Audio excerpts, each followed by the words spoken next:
Well, good morning, everyone. This is Dan O'Sullivan with your Bucks Island Area Fishing Report for Saturday, November the 27th, presented by Mercury.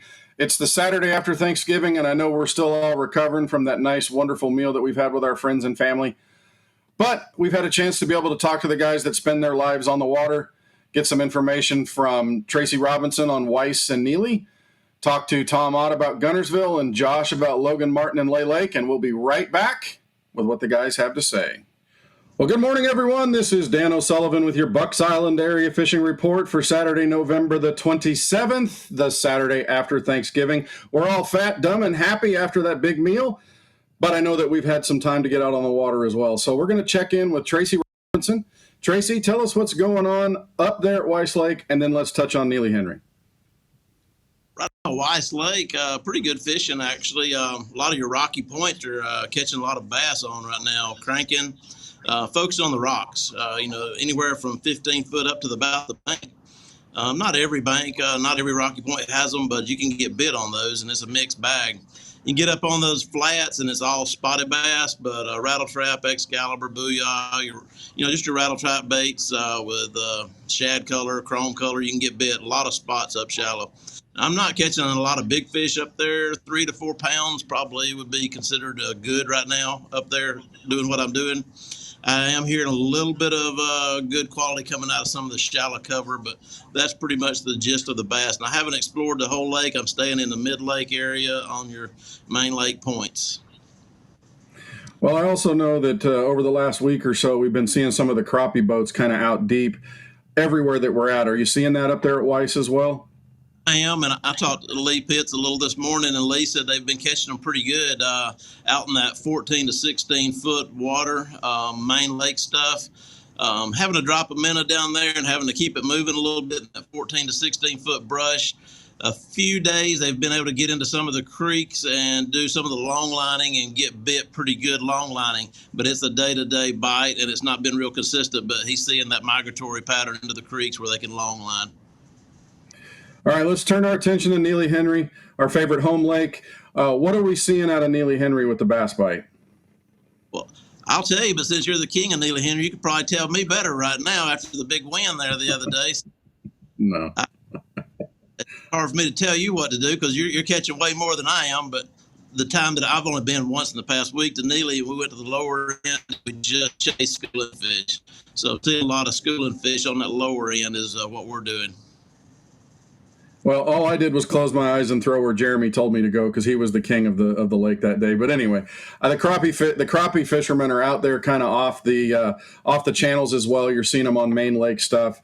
Again, long lining, all those kinds of things on main lake. I think they're looking for brush piles. You might also be able to pick a few of them up in the brush piles on the ends of docks. But Tracy, man, as always, we always love having Lee in here. He's been a little under the weather, but we appreciate you filling in for him. Thanks, man. Sir, thank you. Well, good morning, everybody. Sitting there on the Saturday after Thanksgiving with full tummies. This is Dan O'Sullivan with your Bucks Island Area Fishing Report for Saturday, November the 27th, presented by Mercury. I know I'm warm and fuzzy. Probably didn't want to get out on the water much this week, and I didn't. But that's why we have these guys here. Tom, tell us what's going on up in Guntersville. Well, happy Thanksgiving to everybody, and I'm dumb and fat, and that's about it. But anyway, after last weekend and the ABT Top 100, I think I said 23 to 25 pounds, and Larry blew that out of the water with 27 pounds, and I think second place was somewhere around 22 or 23. So, I mean, the cat's out of the bag, as he said there, but, those fish came deep. So, we've been on the right patterns. That jerkbait's really starting to come along with these cold, with this cold water. It's been cold and clear, and those jerkbaits are really starting to pile on, at least the numbers. I think the things that those guys were doing was a little bit, it's kind of a little niche thing. I don't think that there's a lot of fish or a lot of places like what they were fishing, but a real interesting catch, and congratulations to those guys for a huge win. But, the fishing, like I said, it's just getting better and better with the colder water, and it's going to continue to be so. That jerkbait's really playing a big role. And of course, the A-rig and swim baits are still really picking up a lot of fish. The bigger bites are going to come a little more sporadic than they do in the summertime. But man, it's still a good time to be out there on the water if you can take, get your hot hands with you and your thick boots, and it's a good time. So tell me about the crappie fishermen. I know you're starting to see a bunch of them out there. It's time to throw some slabs in the grease. Tell me what you're seeing out of the crappie anglers. Man, the crappie bite is just on fire right now. I mean, these guys are just whacking them left and right. From what I'm seeing, what I'm hearing from, some of the best crappie guys out there, jigs are really playing a big part. You don't have to go out there with the live bait so much, but jigs around these bridge pylons, the riprap, they're really starting to make that move from the mouths into those creeks. You're just able to just follow them around. Really is kind of the key with the bait. But secondary points up on the edges of the grass. I mean, 12 to 16 foot of water seems to be really the play date there. But man, just some big old fish right now. I think it's going to be a stellar crappie year on Guntersville. Well, Tom, as always, man, we appreciate everything, and we will talk to you again soon. All right, Dano, tight lines, and y'all be safe out there. Good morning, everyone. This is Dan O'Sullivan with your Bucks Island Area Fishing Report for Saturday, November the 27th, presented by Mercury. It's the Saturday after Thanksgiving, and we're all nice, warm, and fuzzy and fat from that big meal. But we've gotten a chance to connect with the guys that have spent some time on the water, so we're going to connect right now with Josh Herron. Josh, tell us what's going on down there at Logan Martin and Lay Lake. Jerk something. It don't make a difference what it is, man.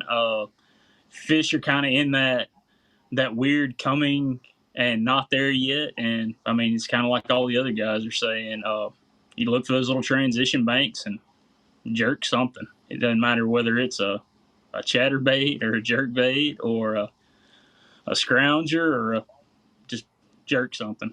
That jerkbait bite, it's an erratic deal. Are the fish eating on the paws, or is it a moving thing, just erratic? What are you wanting to look for? I mean, right now, man, I'm not really stopping the bait. I don't traditionally even stop the bait until you get into the low 50s. I mean, Okay. these fish right now, I mean, they're keyed up and they're fired up. They're not really, I don't think stopping it's a big deal. Main thing I'm doing is I like to throw a jerkbait kind of like you throw a spinnerbait. I keep it in gear, keep it coming at a pretty rapid rate, and cover as much ground as you can cover with it. And eventually you'll land on a lot of them. Is it bait related, or are you looking for stuff that's kind of off the beaten path? Man, it's basically just setting up ambush points, like little shallow rocky points. I mean, basically you're wanting anywhere that these fish can position essentially downstream on, whether it's natural flow of a creek, whether it's flow of the river.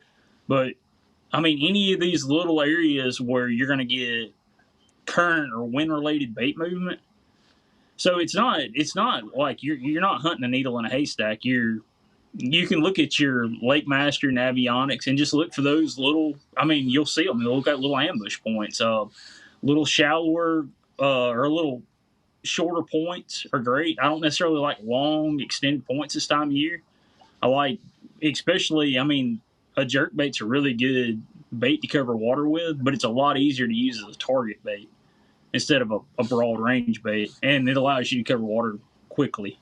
You pull up, you make 4 or 5 casts, and I mean, right now, especially this time of year, if they're there, you're going to get bit really quick. You're not going to have to fish hard for them. Thanks for spending the time with us, Josh. Well, that'll do it for our Bucks Island Area Fishing Report for Saturday, November the 27th, presented by Mercury. Thanks to the guys for all their information. We know that we appreciate everything that you guys do as customers and friends of Bucks Island, and we just want to try to help you put a few more fish in the boat. If you need any help with parts, with boat service, looking for a new boat, or you need that tackle, don't forget to come by and see us at Bucks Island. We're here to help, and we appreciate you and are very thankful for all of you.